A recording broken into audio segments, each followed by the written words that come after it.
La vie s'apparente à une bicyclette. Il faut continuer à avancer pour conserver son équilibre. Il n'existe que deux manières d'appréhender l'existence. L'une consistant à croire que rien n'est extraordinaire. L'autre, à voir des miracles partout. Je ne m'attarde jamais sur l'avenir.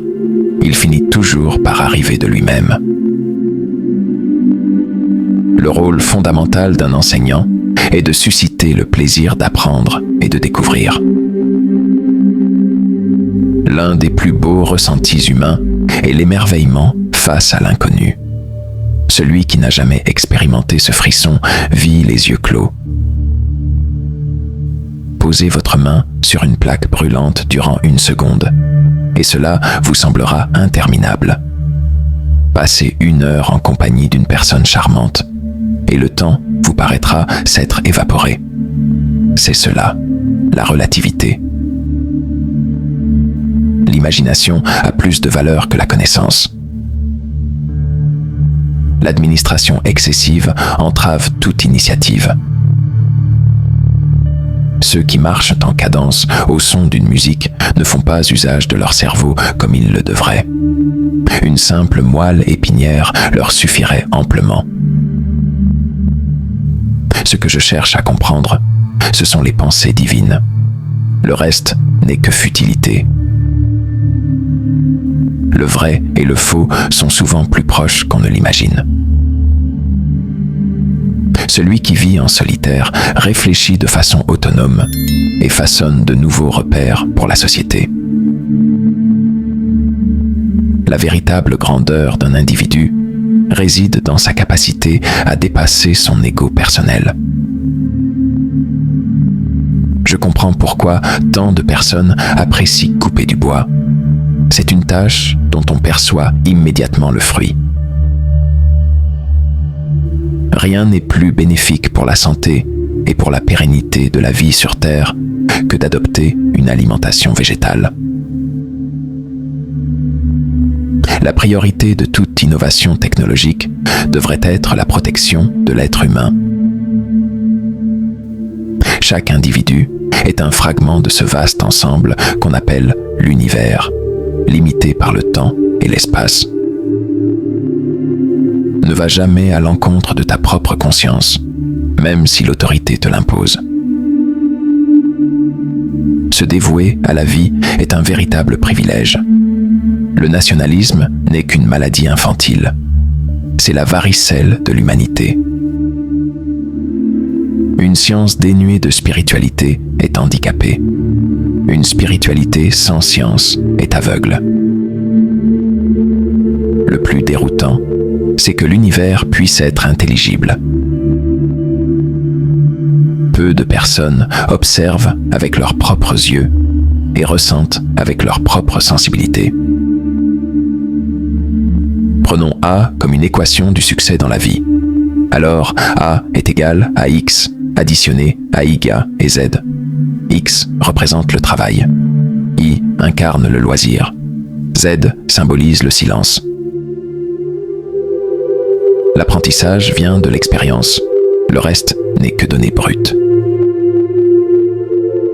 Fusionner sagesse et pouvoir est un défi rarement couronné de succès et jamais durable.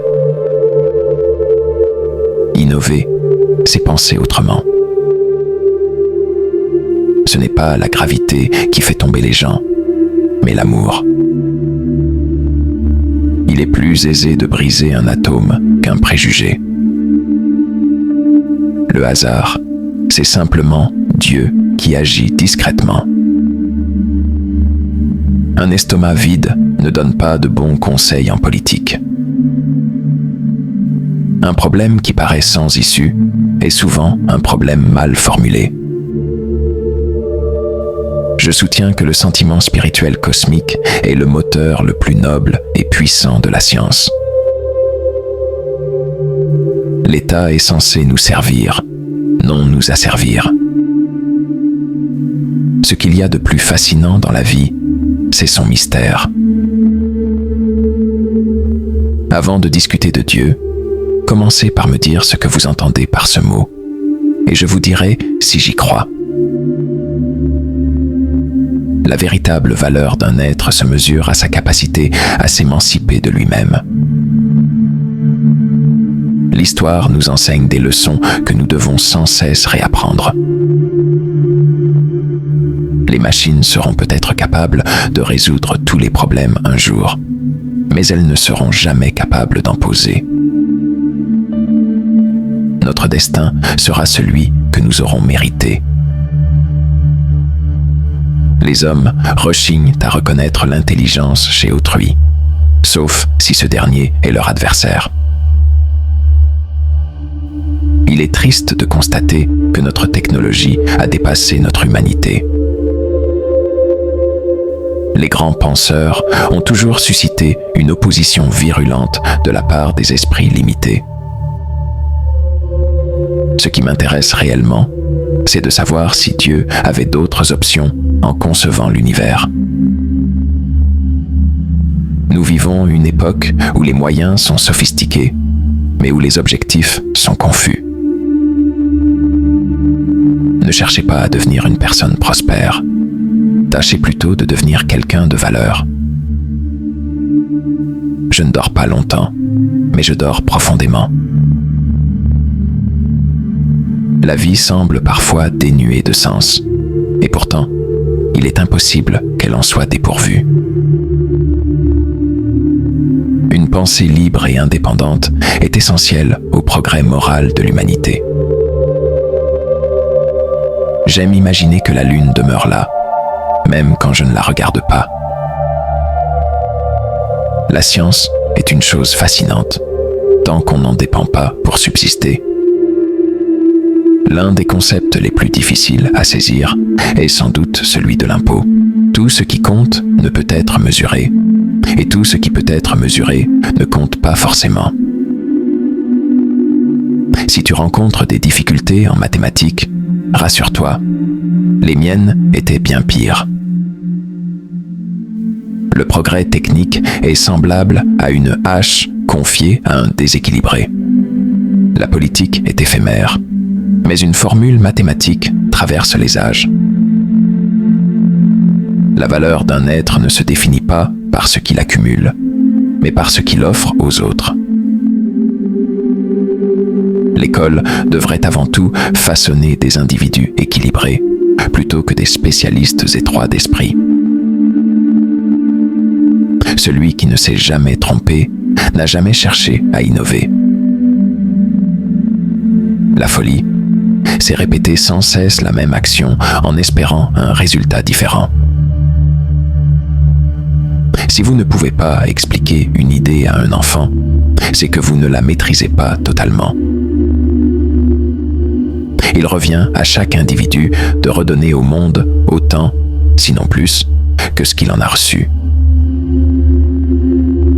La véritable menace aujourd'hui n'est pas l'énergie nucléaire, mais la nature humaine. Peu d'êtres ont la capacité d'exprimer une pensée allant à l'encontre des idées dominantes de leur environnement. La majorité ne parvient même pas à concevoir une telle remise en question. L'intuition est un cadeau précieux, alors que la logique est un serviteur efficace. Pourtant, notre société vénère le serviteur et néglige le don. Si les faits ne s'accordent pas avec la théorie, alors changez les faits. Dans un monde comme le nôtre, la seule chose absolue reste l'humour. Deux choses sont infinies, l'univers et la bêtise humaine. Mais en ce qui concerne l'univers, je n'en ai pas encore la preuve absolue. Ce n'est pas que je sois particulièrement intelligent, c'est simplement que je persiste plus longtemps sur les problèmes. Le monde ne court pas à sa perte à cause de ceux qui font le mal, mais à cause de ceux qui les laissent agir sans réagir.